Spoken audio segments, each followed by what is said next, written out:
वालेकुम सलाम। रुस्तम अली चिपस ये 300-400 रुपये बच जाते किन्ने बचते गुजारा होंगे नहीं गुजारा होंगे।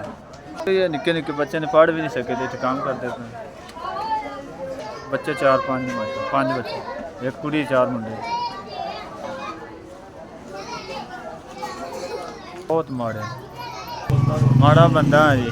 आ रेडी किराए ते लिती पतीली घर चाक त्या चिप्स ला खलो रहे बस सिलेंडर भी किसी को उधार पैसे लैके लिया किराया का मेरा घर है छोटे छोटे मेरे बच्चे ने तो रोटी कमानी बहुत ही मुश्किल है। एक दिन बारिश पै जाए तो बच्चे भुखे रहते गरीब आदमी है तो रोटी बहुत ही औखी है।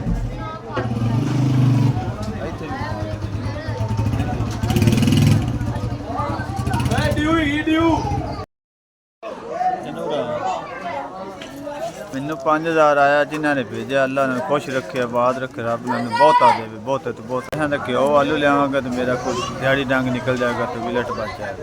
पाक तेरे बच्चों की खैर करे अल्लाह पाक तादी खैर करे अल्लाह पाक तेन रही दुनिया तक सलामत रखे अल्लाह तादी भी खैर करे तादी फैमिली गरीब का ख्याल करे बच्चों का सोचा मेरा सोचा ताड़ा भला करे ढेर तो ढेर SBS ताड़ा बहुत शुक्रिया ताड़ा भी बहुत शुक्रिया।